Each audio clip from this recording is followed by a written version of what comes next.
بسم اللہ الرحمن الرحیم۔ السلام علیکم۔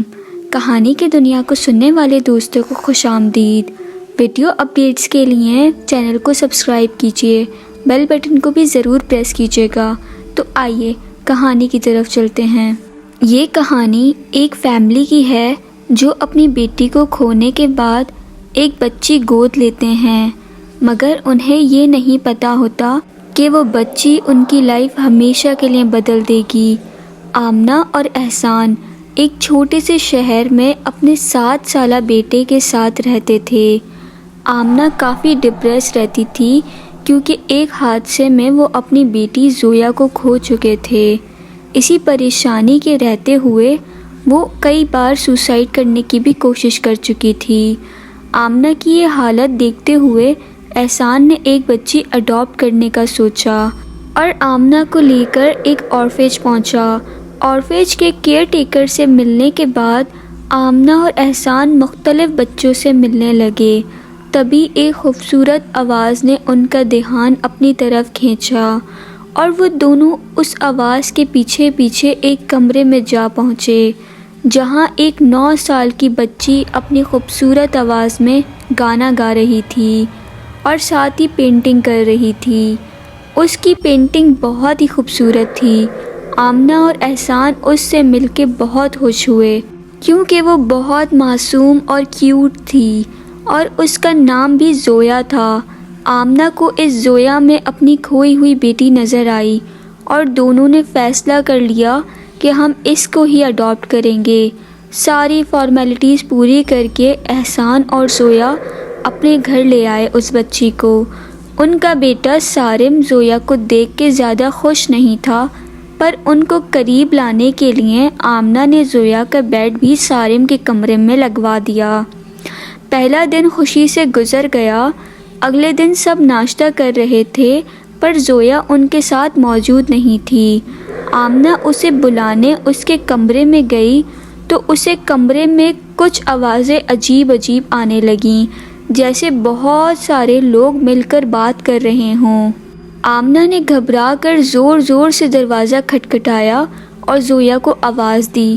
زویا نے فوراً دروازہ کھولا اور یہ کہہ کر بات ٹال دی کہ ٹی وی آن تھا اس لیے آوازیں آ رہی تھیں، جبکہ سارم کے روم کا ٹی وی وہ ایک دن پہلے ہی خراب کر چکا تھا اور ماں باپ کے ڈر سے انہیں یہ بات بتائی ہی نہیں تھی اس نے۔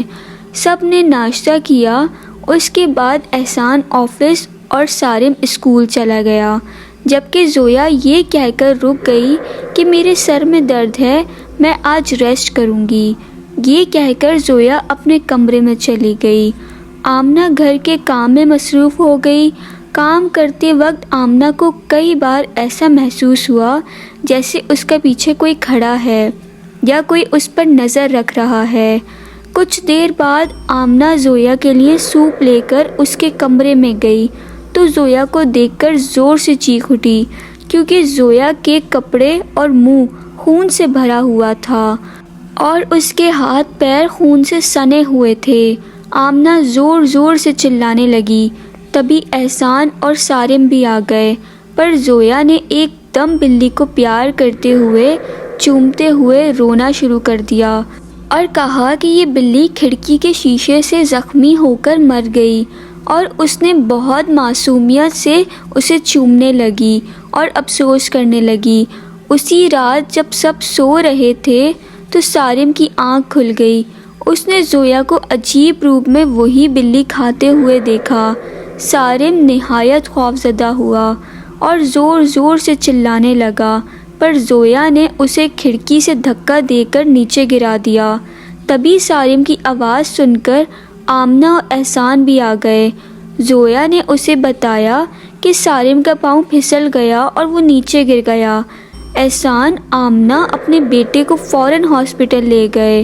سارم کی جان تو بچ گئی پر وہ کوما میں چلا گیا۔ کوما میں جانے سے پہلے آمنہ کو زویا کا نام بتا گیا۔ آمنہ نے یہ بات احسان کو بتائی، مگر احسان کو یقین نہیں آ رہا تھا کہ معصوم بچی ایسا کیسے کر سکتی ہے۔ احسان زویا کو لے کر گھر چلا آیا اور کہا کہ سارم کے لیے گھر سے کپڑے وغیرہ لے کر آتے ہیں۔ اسی دوران آمنہ کے موبائل پر اس کے کیئر ٹیکر کا فون آیا جہاں سے زویا کو اڈاپٹ کیا تھا۔ وہیں دوسری طرف گھر میں احسان کو زویا نے جوس میں ملا کے ایک نشیلی دوا پلا دی۔ وہ نشے کی حالت میں بار بار آمنہ کو پکار رہا تھا۔ تبھی زویا اپنے اصلی روپ میں آ گئی، خوفناک شکل، لمبے کالے بال، اور وہ احسان سے کہنے لگی کہ میں تمہیں بہت پسند کرتی ہوں، مجھ سے شادی کر لو۔ احسان نشے میں تھا، پھر بھی زویا کی یہ باتیں سن کر چونک گیا اور اس نے زور سے زویا کو دھکا دیا۔ اس بات پر زویا کو شدید غصہ آیا اور وہ چاقو سے احسان پر وار کرنے لگی۔ احسان بہت مشکل سے جان بچا کر اپنے کمرے میں جا کر چھپ گیا۔ دوسری طرف کیئر ٹیکر نے آمنہ کو بتایا کہ زویا کوئی معمولی بچی نہیں بلکہ ایک خطرناک 18 سالہ چھوٹے قد کی لڑکی کی روح ہے جو دوسرے شہر میں کسی اورفیج میں رہا کرتی تھی، پر اس کے چھوٹے قد کی وجہ سے نہ کوئی اسے اڈاپٹ کرتا تھا، نہ کوئی لڑکا اس سے شادی کرنے کے لیے راضی ہوتا تھا۔ تبھی ایک دن اس نے چھت سے کود کر اپنی جان دے دی اور تب سے وہ بچی کے روپ میں لوگوں کے گھروں میں جاتی ہے، اور جو مرد اس سے شادی سے انکار کرتا ہے وہ اسے اور اس کی فیملی کو مار دیتی ہے۔ یہ سب سن کے آمنہ کی روح کانپ گئی۔ اس نے فوراً اپنے ساتھ مولوی صاحب کو لیا اور فوراً اپنے شوہر کو بچانے چلی گئی۔ وہاں پہنچنے پر انہوں نے دیکھا کہ زویا احسان کو مارنے ہی والی تھی۔ تبھی مولوی صاحب نے دعا پڑھنی شروع کر دی اور سب نے مل کر زویا کو بند کر دیا۔ تبھی زویا کی روح غائب ہو گئی۔ سارم کچھ مہینے بعد واپس ٹھیک ہو گیا، مگر یہ حادثہ وہ کبھی نہیں بھول پایا۔ کیسی لگی آپ کو میری یہ کہانی؟ کامنٹ سیکشن میں اپنی رائے کا اظہار ضرور کریں، اس سے مجھے بہت موٹیویشن ملتی ہے۔ آپ پر کوئی بھی حقیقت پہ مبنی انٹرسٹنگ واقعہ پیش آیا ہو تو ڈسکرپشن میں دیے گئے ای میل پہ رابطہ کر کے اپنا واقعہ مجھ سے ضرور شیئر کریں۔ پھر ملاقات ہوتی ہے ایک نئی ویڈیو میں۔ اپنا اور اپنے گھر والوں کا تب تک بہت خیال رکھیں۔ فی امان اللہ۔ اللہ حافظ۔